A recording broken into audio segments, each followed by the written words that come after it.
Galactic date 4729.13. Procyon system. Helios Beta colony. If you want to see a real war, look at the silence before it. The planet was silent. From orbit, it seemed calm, rotating in the gentle light of a double star, blue-green, pure as the promise of hope. But everyone aboard the Helios orbital station knew that this calm was an illusion. Inside the station's central compartment, Captain Mark Reynolds stared silently at the tactical scanner screen. Major Alice Vega stood beside him, arms crossed over her chest, face carved in stone. 15 ships, she finally said, not taking her eyes off the holographic projection. This is not a scout, this is a blade. Reynolds clenched his jaw. Tarzoon! That's the vanguard of the First Fleet. One dreadnought. The rest are escorts and interceptors. This is not the time to panic, Reynolds muttered, but there was an icy edge to his voice. Run protocol mirror, now. Alice nodded and ran to the terminal, her fingers dancing over the keys. In the outer ring of the orbital station, the backup team watched the Imperial ships approach. They were like nighttime ghost giant dark structures gliding through space without a single sound effect. Visual sensors could not penetrate their active camouflage. But even in the silence, even without a visible image, everyone felt the pressure, fear. Look, someone whispered. They're broadcasting again. A voice came over the filtered speaker, cold, emotionless, polished to archaic pathos. Civilization called humanity. You are under the jurisdiction of the Tarzoon Supreme Empire. Surrender without resistance. You have no chance. Your defeat is a matter of geometry. In the center of the station, Major Vega activated the last stage of the protocol. Mirror activated. Timer, 2 minutes. Reynolds exhaled. All crew to escape pods. All of them, Alice. He smiled through his fatigue.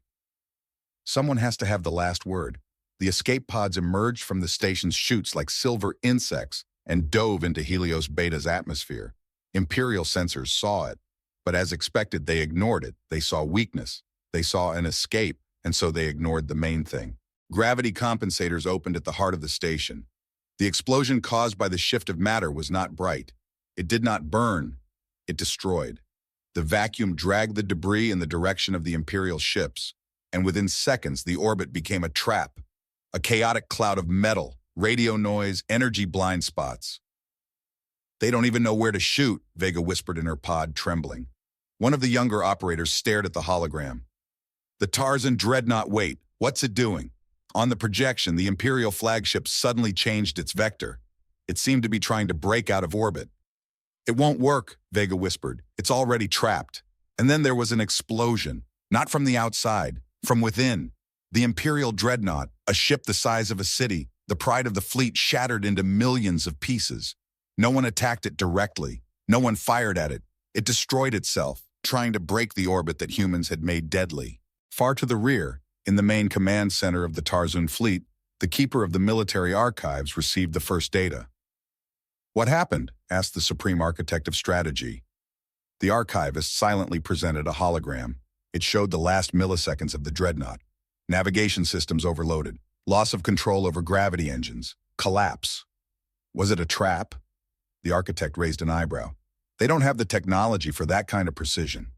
They have something worse, the archivist replied. When the last capsule touched down on Helios Beta, there was no star above the planet, only a chaotic, charred sky through which the wreckage of Empire ships fell. Major Alice Vega looked over the horizon. Everyone was saved. The station is gone, but we did it, she said, though without triumph. A new transmission came through her communicator, coded, Phase 1 complete. The mirror has worked. The enemy is blinded. Initiating next wave. Information breakthrough. Humans, she smiled. It is time to emerge from the shadows. The human colony of Galkar. Date, 4729.14. The sand here didn't just squeak underfoot. It whispered, of death, of silence, about the blood it had been soaking up for centuries. Welcome to hell, Lieutenant, Sergeant Jason Coyote Barton grunted as he tossed the scout a water bottle. If it seems like the planet loves you, check to see if you're not in a coma. Lieutenant Gray Thomas wiped the sweat from his brow and took a sip of water, more out of principle than thirst. He'd joined the rebel headquarters on Galkar 2 days ago and had already suffered 3 sunburns, 1 electrocution from a sand drone, and one very warm introduction to a local scorpion-like creature who seemed to think his leg was a romantic partner. "You said this was a rebel base, not a zoo," Gray muttered as he looked around the hut made from the wreckage of Imperial drones. "Both, kid," the sergeant replied. "At least they don't shoot at the zoo. And here, if you're not friendly, you get eaten. And I'm not talking about the fauna here." The uprising has spread across the entire hemisphere of the planet. Imperial garrisons held only the cities and the main mines. The rest was free, wild land where people made the rules, not the Empire's commissioners. Galkar, officially an Omega resource colony, was forgotten by the Council. 2 hours to storm," said Captain Cammy Lawrence, the local commander, glancing at an old holographic projector. "Perfect timing to strike." "The storm will destroy all life," said the Imperial deserter, now an advisor at headquarters. "Winds of up to 400 kilometers per h, zero visibility." "That's why we live here, dear," Cammy smiled. "Humans adapt. The Tarzans not so much. They need 40 sensors, 3 atmospheric support services, and a prayer book for dust in their ion engines to survive." When the storm hit, Galkar disappeared. Chaos, dust, and electrical discharges covered the surface. But in the midst of the storm, the eye began. That was the name of the operation. Hundreds of phantom drones with no identification codes, just recorded signals, ran toward the main Imperial complex. They did not fire. "Sounds like a baby crying," Gray said when he heard the first signal. "Did they decide to intimidate the enemy emotionally?" "Welcome to psychological warfare," Barton said, adjusting the microphones on the command console. "But we can pierce their nerves." The Imperial commanders, unaccustomed to asymmetric threats, tried to fight according to protocol. They activated scanners, charged guns, and called for help. "The reserve fleet is delayed," said Imperial Lord General Cortas, trembling in his armor, which had already been hit twice by static. "But we feel them." "They're false signals, my lord," the operator said. "But some of them seem real." "Scan!" Cortas shouted. "Check everything." Within 34 minutes, the Imperial base began firing on itself. The drones disabled the navigation beacons, and some of the fire went to their own units. A corrupted GPS database is one of the oldest tricks in the book, but it still works. While the chaos was growing, something changed in orbit. "Are you sure this will work?" Gray asked Cammy as the team loaded the latest coordinates into the fake buffer. "I believe 2 things," she replied. "The Tarzan are stupid. Secondly, when we give them the wrong coordinates, their automatons listen, even if it's the end of the world." An Imperial cruiser of the Storm class appeared over the planet, powerful, beautiful, proud. It landed at the previously transmitted authentic coordinates. The problem was that these coordinates led directly to a gravity well above a mountain range covered by a storm. "What the hell?" one of the pilots managed to shout. And then the Tempest entered a turbulence zone that none of the Imperial navigation systems had taken into account. Hundreds of tons of armor began to spin. The ship lost its stability. Fire, explosion, dust, and silence. On the surface, the storm began to subside. Cammy Lawrence sat down on the wreckage of a crashed drone and lit a cigarette. "One ship down, 40,000 soldiers without communications." "Honestly," Gray replied, dusting off his armor, "I'm doing great, for a planet that literally tries to kill me every 15 minutes. Barton walked by, chewing on something from his rations. Date: 4729.16 vertical bar place, Tarzan Empire Cultural Security Center. The Empire didn't believe in music. Not real music. It recognized choirs of glory, marches of obedience, and hymns of greatness. But emotions? Dreams? Ideas conveyed through words and sound? It was dangerous, especially when those words were human. The High Hall, where the psychology of the conquered races had been studied, was now filled with unease. Dozens of Imperial sensors were trying to stop the spread of content from human channels to no avail. But the algorithms failed. "They call this memes?" hissed Intelligence Officer Jal Kret, switching holographic screens in disgust. They showed a scene from a human movie. Someone wearing dark glasses says, "What if I told you you've already lost?" "They're just pixels," the third-ranked Inquisitor said indignantly. "Real weapons don't always fire," Princess Sarah replied. She was sitting on the floor of her chamber, hidden from the cameras, with her terminal connected to the Forbidden Network, a princess of the Empire, a carrier of the genetic code of purity, and at the same time a fan of human culture. Her fingers trembled as she pressed send. "When we had nothing left, we chose to dream." A poem. a translation from human poetry. She didn't know the author. She found the lines in a video where the planet was burning, and a voice said these words to the accompaniment of some kind of piano. Her eyes filled with tears then, and from that moment on she knew the Empire is a lie. The Imperial reaction was quick but not instantaneous. Before the first order to block the terminal was issued, the poem had already spread to more than 200 platforms, then 1,000,000. Then it appeared as graffiti on the streets of the capital. Some people thought it was a code, others thought it was a secret order, but most just felt something for the first time in their lives: hope. In Sector 12, at the Warwick border station, one of the guards played the human track, "We'll Rise Again" at night when the cameras were not working. His commander heard it. He did not arrest him. He just asked silently, "What's the title?" "I'm not sure, sir. It just sounds good." And it happened everywhere. Quietly, secretly, like a virus, not in bodies, but in minds. Alarming analytical reports began to appear on the main channel of the Imperial Info Center. The content of the human race causes increased emotional instability among young people. Immediate destruction of all cultural copies is recommended. Imperial Senator Grax 10, looking as if he had just been shoved into an acid frog's shell, told the council, "We have allowed emotional contagion. It's like a war, but through art." "You mean like a cultural counterattack?" One of the new analysts raised an eyebrow until he was quietly removed.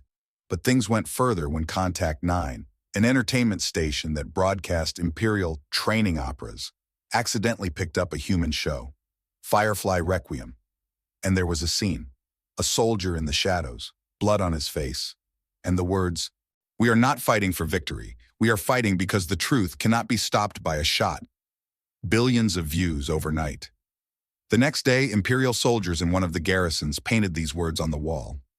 Princess Sarah, hiding in her chambers, watched the video from the human platforms. She was no longer just translating. She was creating. She wrote her own poem, and she posted it through one of the resistance channels. The poem went viral. "The Empire teaches us not to think. People taught me to dream." The reaction was immediate. She was supposed to be arrested, but the guards didn't show up. Her bodyguard, Tarkas of the Iron Cohort, said, "If they kill me for this, so be it. But you gave me a dream, for the first time. And I'm not going back." The Empire's psychological security headquarters was in a panic. "How do we resist emotions?" The curator of the content section shouted. "They cannot be encrypted. People don't spread ideas, they infect them," the analyst replied. "We have to block everything." Too late. Their words are already living among us. On the distant planet Minoris 3, a young Imperial lieutenant, on a shift without sleep, once again scrolled through a video of a group of people sitting around a campfire, singing. Not the military anthem, not an order, just a song. He did not understand the words, not completely, but he felt it, and he felt that he didn't want to shoot anymore. Not today. The Empire was built on obedience, on control, on structure, but now something was growing inside it, invisible but insurmountable. Not a navy, not an army, an idea. In the hall of the Imperial Council, one of the generals tried to explain, "They are waging a cultural war, informal, uncontrolled. They will sow chaos before we have time to strike." And no one believed him, because these are just words. Only words have already begun to destroy empires. Date, 4729.18 vertical bar place. Carax 12 Starbase, the central communications hub of the Tarzun Empire. The worst thing that can happen to an army is when it doesn't know who it's fighting, and even worse is when it starts fighting itself. Recording from the black box of the Shadow of Power flagship. The control center of the Carax 12 node was like the nervous system of the Empire. All combat signals, coordinates, logistics, and emergency protocols passed through it. It was guarded more closely than the Emperor's throne room, which, to be honest, was quite reasonable. And at the same time, it was useless. "There's another delay in the command packet to the Alpha front," the junior analyst muttered, staring at the flashing interface. "The channel is turned on itself." "It's talking to itself?" The senior communications officer leaned closer, as if there is an imitation of a node somewhere in the system, but from the inside. Both were silent. Then, almost simultaneously, they looked back at the third terminal. It was turned off, although an hour ago, it had been used to transmit the radiant wrath to the fleet. At the same time, on the other side of the galaxy, in the Garage Nebula, The Empire fleet received a signal. The fleet has been betrayed. Full purge protocol. The priority is survival. Destroy all ships not authenticated. Admiral Orsatok did not even think to question the order. It was a secure Imperial channel. All channels were checked, certified, biometrically signed. He only whispered, "This renegade protocol again." Then, fire. Thousands of guns, brother against brother, chaos, for no reason. Only one line survives in the black box recordings of the Nox Koval. Who are we when trust is gone? "I'm getting reports that the Beta front is under attack by our own equipment," said Officer Marks. "Scanners show friendly signatures, but they're being perceived as hostile." "Is this a glitch?" "It's a mirror," said a man who shouldn't have been here. Everyone turned around. A man stood in the doorway, wearing a simple jumpsuit, his face covered by a dust filter mask, his hands in his pockets. "Who the hell are you?" the guard chief shouted. "How did you get in here?" "I'm sorry," the guest said, pressing something on his bracelet. The lights went out. The defense systems froze. The power supply went into a restart, and the screen started playing music. "Hello, darkness, my old friend. Is this a human soundtrack?" someone shouted. "Welcome to Psychological Warfare 2.0, the guest said, taking off his mask. It was Captain Mace Reed, commander of the Grey Ghosts Task Force. But no popcorn. In 23 minutes, the CARX-12 node ceased to exist. Not physically, no. The case remained intact. But inside, every cable, every communication line, every protocol was under human control. The fleets began to receive conflicting orders. Some were told to retreat. Others were told to attack. Still others were told to conduct a sweep.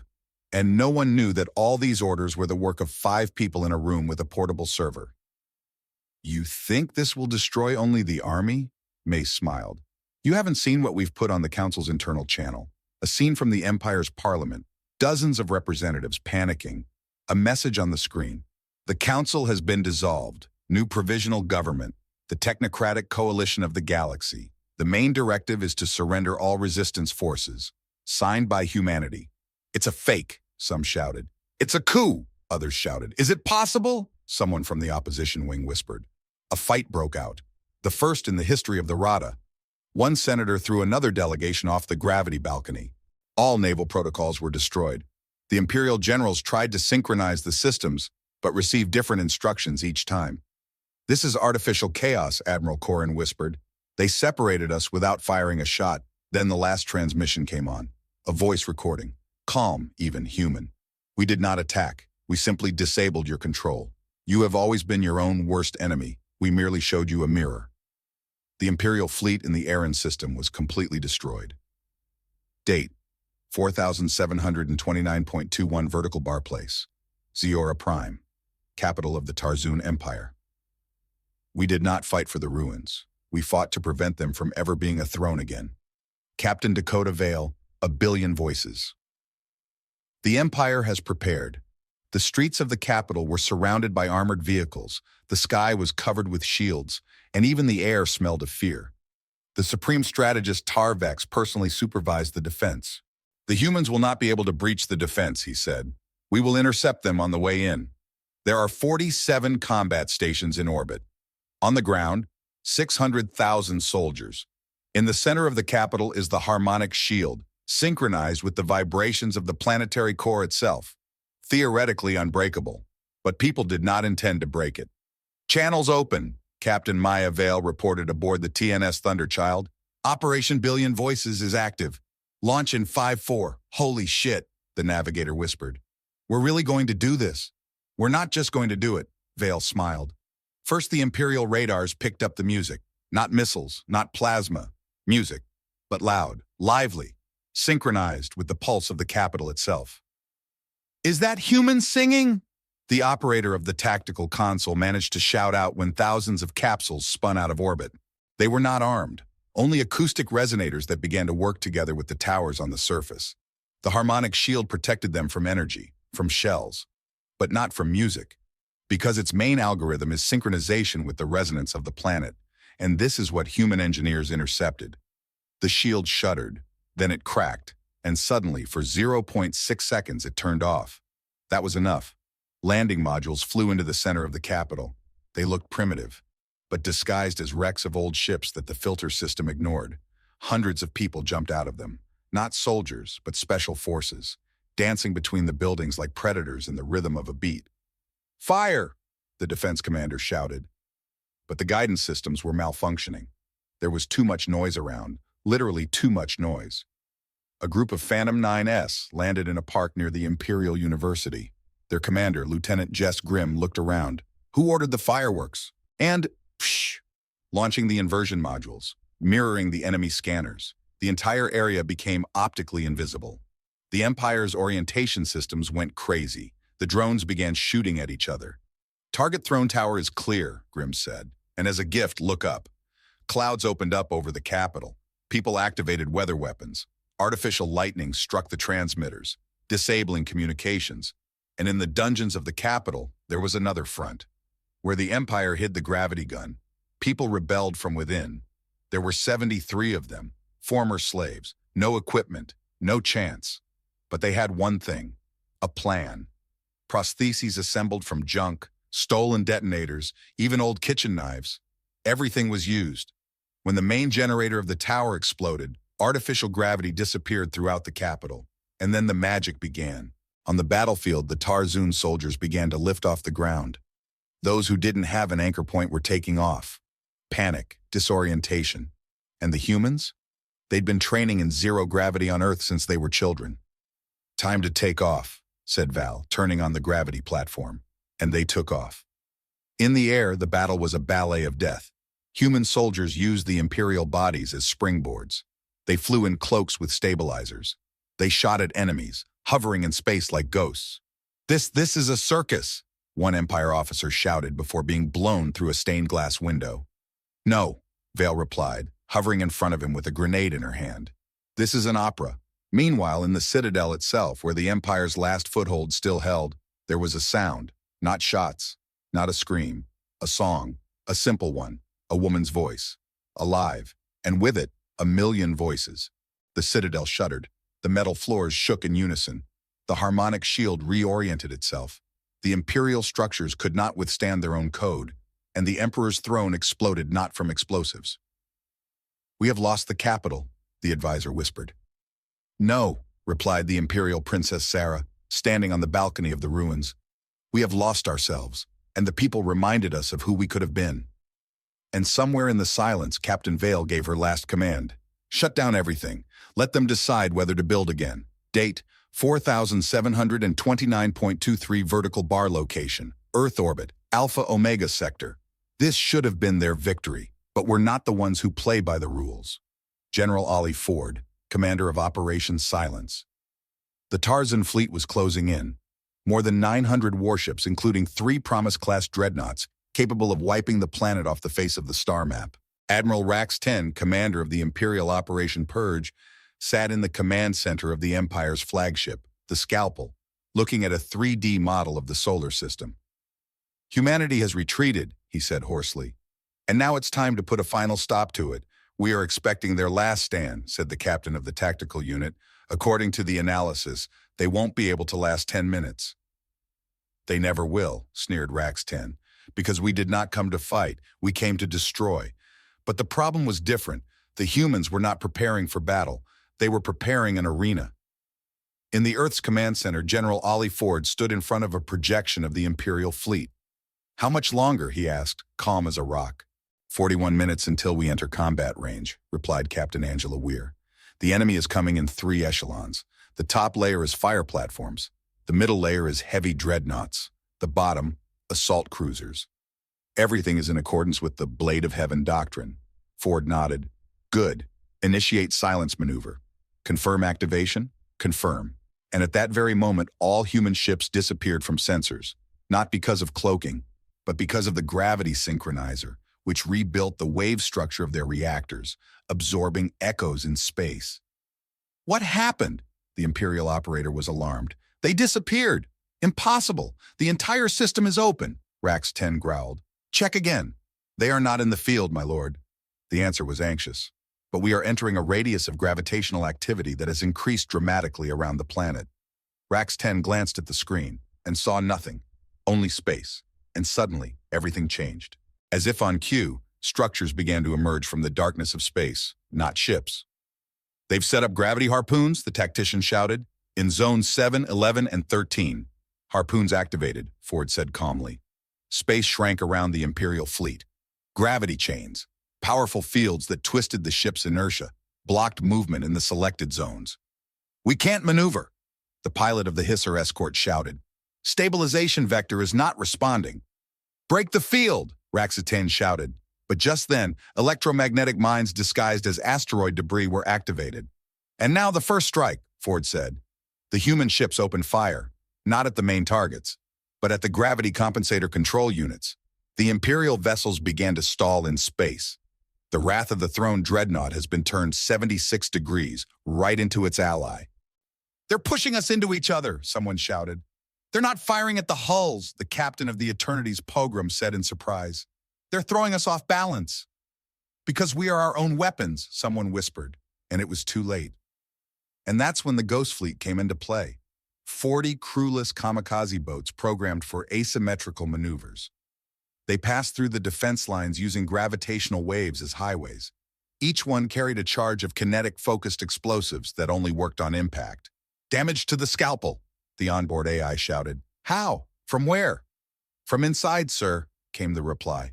They entered the sensor blind spots. Raxus 10 turned to the hologram and saw something he never thought he would. His fleet was drowning in its own waves. On the Earth's command bridge, Weir broke the silence. "Shall I send a message to the enemy?" Ford nodded. A recording appeared on all the Imperial screens. "You have already lost when you decided that freedom is weakness." And then, complete silence.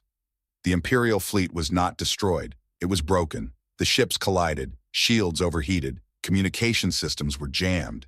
Half of the fleet drifted, the other half surrendered, and the rest fled. And the people didn't even land. In Ford's journal, "It was not a victory, it was a proof. We are not the strongest, we're just the most unpredictable." Date, 4729.25 vertical bar place, Earth Alliance Center, former Geneva. "We did not seek triumph. We wanted no one to ask, what can those people do?"